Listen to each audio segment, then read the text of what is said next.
Sir నమస్తే అండి.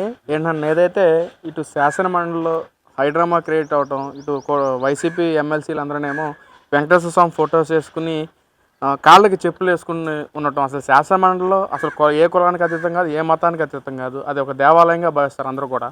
కానీ వైసీపీ నాయకులు వెంకటేశ్వర స్వామి ఫోటోస్ పట్టుకుని ప్రకటనల రూపంలో కాళ్ళకి చెప్పులు కూడా ఏసుకొని పట్టుకోవటం ఎంతవరకు కరెక్ట్ అంటారు? ఒక హిందువుగా దాని మీద మీరు ఎలా రియాక్ట్ అవుతారు అసలు?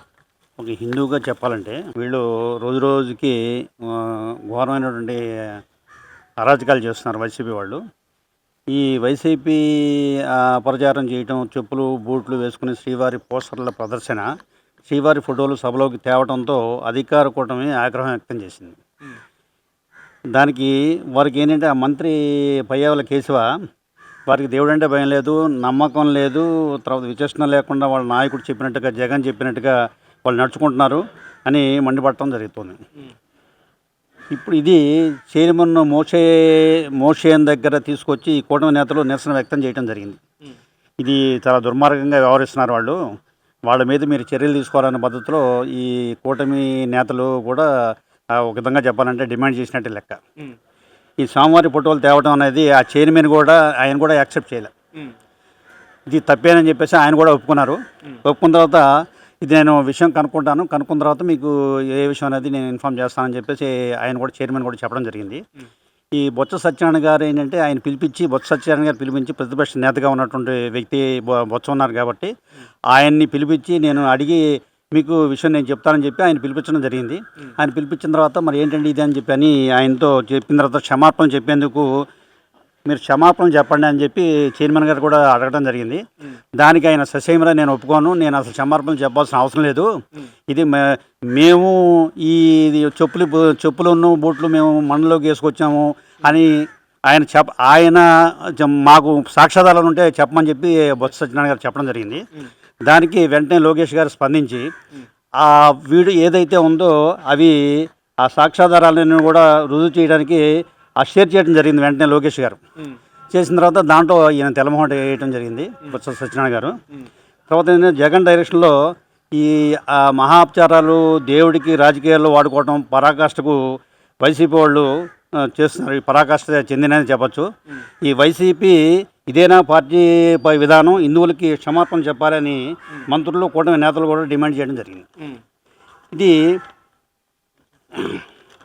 జరిగింది. తర్వాత అసెంబ్లీ ప్రాంగణంలో కూడా కాదు, మండలంలో కూడా ఇదే తీరును ప్రదర్శించారు వాళ్ళు.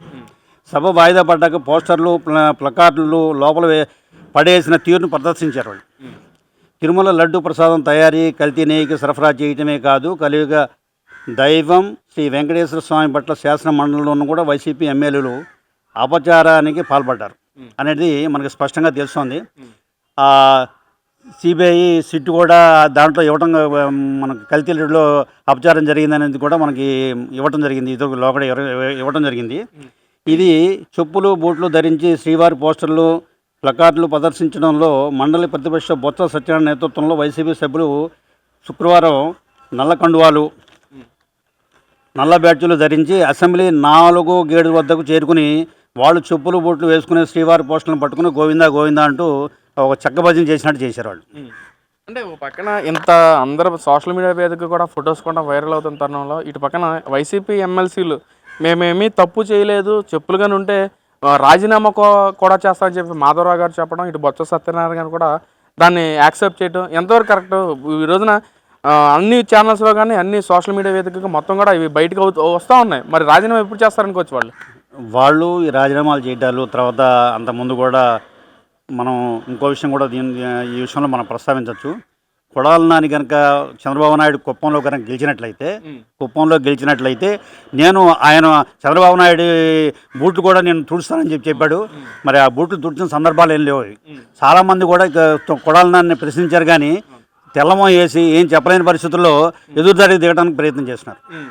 అంటే ఇంత జరుగుతున్నా సరే ఒక పక్కన వైసీపీ ఇక్కడ ఎవరైతే కొంచెం జగన్మోహన్ రెడ్డి గారు కానీ ఇటు వైసీపీ ఎమ్మెల్సీలు అందరూ కూడా అసలు మేము తప్పు చేసామని లేకుండా ఇంకా ఈ ప్రభుత్వం మీద తప్పుద్రోవ పట్టించే వ్యాఖ్యలు చేయటం ఎలా చూడొచ్చు? మరి తప్పంటే వాళ్ళకి మొదటి నుంచి ఈ వాళ్ళకి ఏది చేసినా కూడా తప్పుగా కనబడట్లేదు.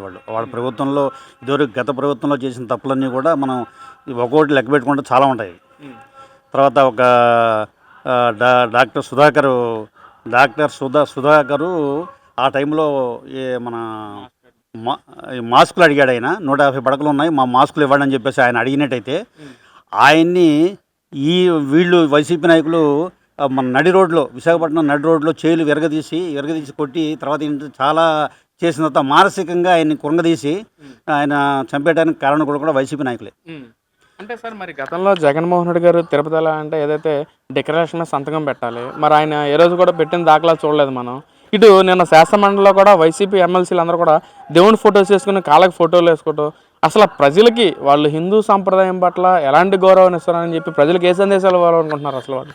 ఇది మనం డిక్లరేషన్ అంటే ఇప్పుడు మా ఇంటికి వచ్చారు. నాకు ఉండేటువంటి కొన్ని పద్ధతులు ఉంటాయి. మా ఇంటికి వచ్చారంటే చెప్పులు విడవాలి, లోపల రావాలంటే కాళ్ళకు రావాలి. నాకుండే పద్ధతుల్లో నా ఇంటి పద్ధతులు ఉంటాయి. అలాగే ఈ పద్ధతిని ఆచరించకుండా కొడాలని కూడా ఏంటి మీ ఇష్టారాజ్యంగా చేస్తున్నారు, సంతకాలు పెట్టాల్సిన అవసరం లేదన్న పద్ధతిలో కొడాలని కూడా ఇదివరకు ప్రీవియస్గా చెప్పడం జరిగింది.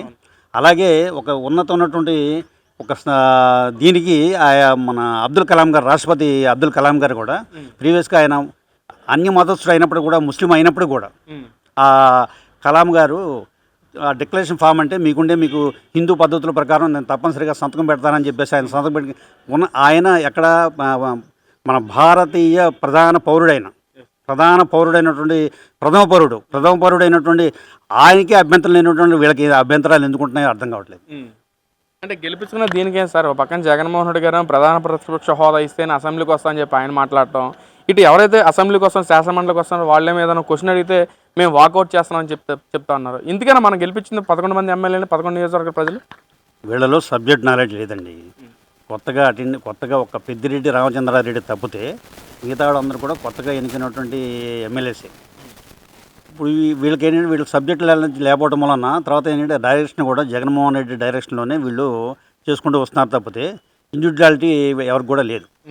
అందులో ఏంటంటే ఏదోటి ఈ ఉన్నటువంటి ప్రభుత్వం చేసినటువంటి కార్యక్రమాలు కానీ అభివృద్ధి కార్యక్రమాలు చేసేవన్నిటి కూడా ఇవి రేపు పొద్దున 2029లో మనకి ఇటువంటి ఏ విధంగా కూడా మళ్ళీ ప్రభుత్వం రాకుండా ఉండే మార్గంలో వీళ్ళు ప్రయత్నాలు ఇటువంటి చండాలాలను కూడా చేస్తున్నారని చెప్పేసి మనం చెప్పడానికి అవకాశం ఉంది. సార్ మరి ఫైనల్గా ఏదైతే హిందూ సాంప్రదాయం పట్ల ఇది చేసిన చేష్టలు కానీ అసలు పక్కన హెరిటేజే చంద్రబాబు ద్వారా అనేది కల్తీ జరిగిందని చెప్పి మాట్లాడటం, ఫైనల్గా రేపు 29లో ఇవన్నీ దృష్ట్యా మీరు ఎవరిని గెలిపించాలనుకుంటున్నారు? అసలు గెలుపుతుందంటే ఆబ్వియస్లీ ఇంక వేరే అదర్ ఆల్టర్నేట్ లేదు. ఎందుకంటే అభివృద్ధి కార్యక్రమాలు చేస్తున్నారు, పరిశ్రమలు తీసుకొస్తున్నారు. తర్వాత ఏదో ఒక సాక్షి ఛానల్లో ఉన్నటువంటి సాయి అని చెప్పేసి ఒక వ్యక్తి, ఇది జర్నలిస్టు, ఎంత దుర్మార్గంగా బిల్ గేట్స్ని మాట్లాడాడో మనం చూసాం కూడా.